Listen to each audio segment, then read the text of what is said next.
Assalamu alaikum students.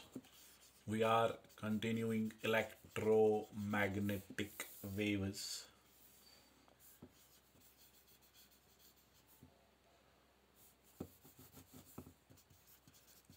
तो पिछले videos में मैंने इसका सारा बेसिक्स पढ़ा दिया.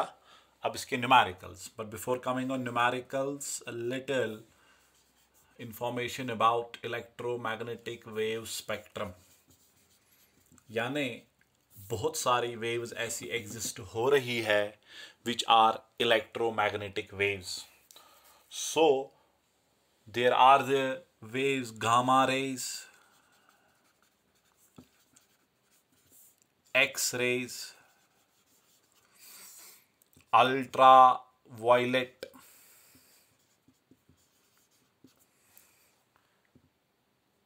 विजिबल जिसको लाइट भी हम कहते हैं, infrared,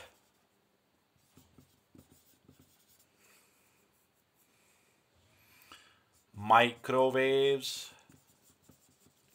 and radio waves. These all waves are electromagnetic waves. And ये जो ऑर्डर है ये याद रखना जरूरी है. जब इस ऑर्डर में आप नीचे आएंगे तो इनकी जो फ्रीक्वेंसी है वो डिक्रीज होती है. मतलब बन गया गामा रेज की फ्रीक्वेंसी सबसे ज्यादा, रेडियो वेव्स की फ्रीक्वेंसी सबसे कम.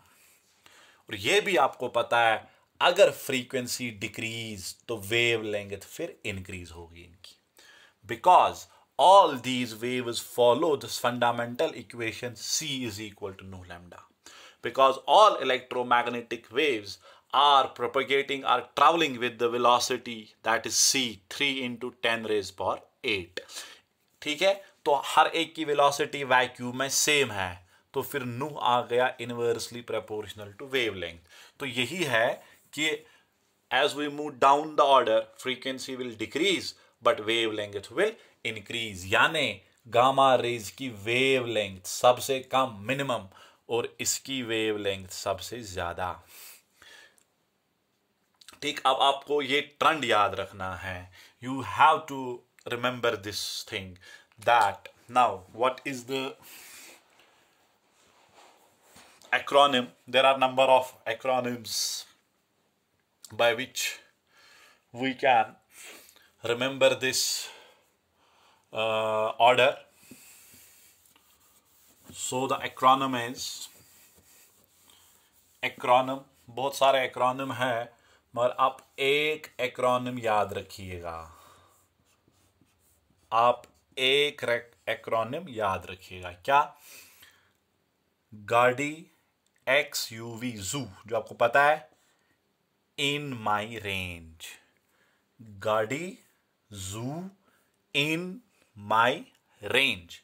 गाड़ी XUV इन माई रेंज. गाड़ी XUV इन माई रेंज. तो यहां से आपको इनका एक पैटर्न याद रहेगा.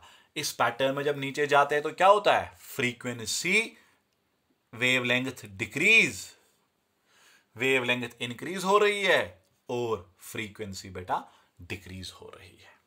ठीक है, एक तो ये आपको याद रखना है ऑर्डर, और आपको याद रखनी है इनकी वेवलेंथ या इनकी फ्रीक्वेंसी. अगर वेवलेंथ याद रखते हो तो फ्रीक्वेंसी आप बेटा खुद इवैल्यूएट कर सकते हो फिर. ठीक है, तो हम वेवलेंथ कैसे आप याद रखेंगे, ये चार्ट आपको याद रखना है कि जो रेडियो वेव्स है, कौन सी waves? Radio waves. Radio waves की जो वेवलेंथ, मैं वेवलेंथ आपको बताऊंगा, फ्रीक्वेंसी आप खुद से देखेंगे. इनकी वेवलेंथ जो है ये ग्रेटर देन 0.1 मीटर है. 0.1 मीटर से ज्यादा. अब आप इसको खुद एंगस्ट्रॉम में कन्वर्ट कर सकते हो. ठीक, माइक्रोवेव्स फिर क्या रहता है? 0.1 मीटर से लेकर 1 mm तक, 1 मिलीमीटर तक. ठीक है, इंफ्रारेड का रहता है 1 मिलीमीटर से लेकर 700 नैनोमीटर तक. विजिबल आपको पता ही है, विजिबल आपको पता ही है इनकी वेवलेंथ डिक्रीज होती है 700 नैनोमीटर से 400 या 7000 angstrom to 4. I am writing in the decreasing order of wavelength because as we move up wavelength will decrease, as we move down wavelength will, नीचे आते आते wavelength increase होगी और नीचे आते आते frequency decrease होगी. ठीक. अल्ट्रा वायलेट की डिक्रीज रहेगी 400 नैनोमीटर से 1 नैनोमीटर. एक्सरे का रहेगा 1 नैनोमीटर टू 0.001 नैनोमीटर. तो उसका फिर रहेगा वेवलेंथ इससे भी कम, क्योंकि सबसे कम इसी की है ना 0.001 nanometre. You can even convert them into the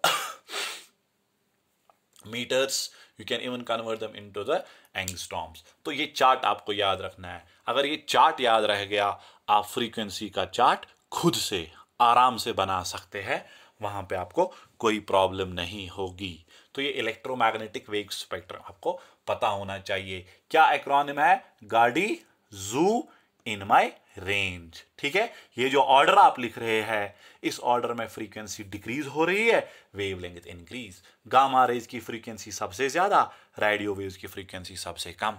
gamma rays की वेवलेंथ सबसे कम, रेडियो वेव्स की वेवलेंथ सबसे ज्यादा. ये चार्ट याद रखो. आप फ्रीक्वेंसी किसी की भी खुद निकाल सकते हो because nu will be c by lambda. C आपको पता है, लैम्डा का वैल्यू दीजिए, आप फ्रीक्वेंसी की रेंज इवैल्युएट कर सकते हैं. ठीक है. अब मैं इसके कुछ न्यूमेरिकल्स पार्ट पे आ रहा हूं.